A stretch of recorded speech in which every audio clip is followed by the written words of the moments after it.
رسول اللہ صلی اللہ علیہ وسلم نے فرمایا، اپنی بیٹیوں کو ہرگز ناراض نہ کرنا، کیونکہ یہ مشکل وقت میں تمہاری بہت ہی قیمتی مددگار ہیں۔ نبی کریم صلی اللہ علیہ وسلم نے ارشاد فرمایا، میں نے اللہ تعالیٰ سے دعا کی کہ یا اللہ میری امت کے لیے اس کے سویرے کے کاموں میں برکت عطا فرما۔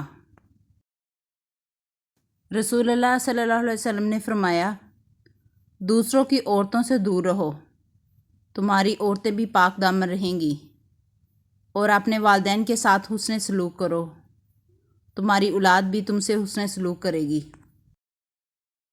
رسول پاک صلی اللہ علیہ وسلم کا ارشاد ہے، خدا کی لعنت ہو اس شخص پر جو ماں اور اولاد میں جدائی ڈالتا ہے اور بہن بھائیوں میں تفرقہ پیدا کرتا ہے۔ رسول اللہ صلی اللہ علیہ وسلم نے فرمایا، سب سے بڑا گناہ یہ ہے کہ کوئی شخص اپنے والدین پر لعنت کرے۔ کسی نے عرض کیا، یا رسول اللہ، آدمی اپنے ماں باپ پر کس طرح لعنت کر سکتا ہے؟ آپ صلی اللہ علیہ وسلم نے فرمایا، ایک آدمی دوسرے کے باپ کو گالی دے تو وہ اس کے ماں اور باپ کو گالی دے گا۔ بیوقوف عورت اپنے شوہر کو غلام بناتی ہے اور غلام کی بیوی بن کر زندگی گزارتی ہے، لیکن عقل مند عورت اپنے شوہر کو بادشاہ بناتی ہے اور بادشاہ کی بیوی بن کر زندگی گزارتی ہے۔ رسول اللہ صلی اللہ علیہ وسلم نے ارشاد فرمایا، پانی 3 سانسوں میں پینا زیادہ سیر کرنے والا، زیادہ شفاف دینے والا، زیادہ بھوک لگانے والا اور زیادہ پیاس مٹانے والا ہے۔ خاتم المرسلین صلی اللہ علیہ وسلم نے فرمایا، اللہ تعالیٰ کو سب سے بڑھ کر محبوب بندے وہ ہیں جو لوگوں کے کام آنے والے ہیں۔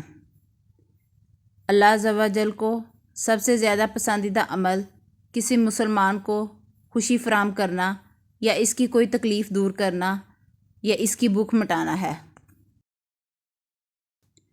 رسول اللہ صلی اللہ علیہ وسلم نے فرمایا، میں جنت میں تھا کہ مجھے کسی کے قرآن پڑھنے کی آواز سنائی دی۔ میں نے پوچھا، یہ کس کی آواز ہے؟ مجھے بتایا گیا کہ یہ حارث بن نعمان کی۔ آپ صلی اللہ علیہ وسلم نے فرمایا، والدین سے نیکی کرنے کا ایسے ہی صلہ ملتا ہے۔ حارث بن نعمان رضی اللہ تعالیٰ عنہ سب سے بڑھ کر والدہ کے ساتھ نیکی کرتے تھے۔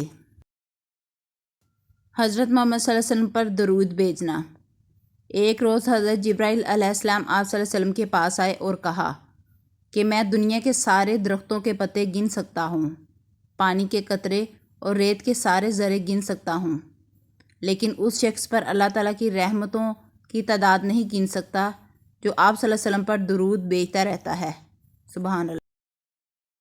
حضرت ابو ہریرہ رضی اللہ تعالیٰ عنہ نے کہا کہ رسول اللہ صلی اللہ علیہ وسلم نے فرمایا، رحم رحمان سے بنا ہے۔ اللہ تعالیٰ نے رحم سے فرمایا، جو تجھے جوڑے گا میں بھی اسے جوڑوں گا، اور جو تجھ سے جدا ہوگا میں بھی اس سے جدا ہوں گا۔ اگر لوگوں کو فجر اور عشاء کی نماز کا ثواب معلوم ہو جائے تو گھٹنوں کے بل گھسیٹتے ہوئے مسجد میں آئیں۔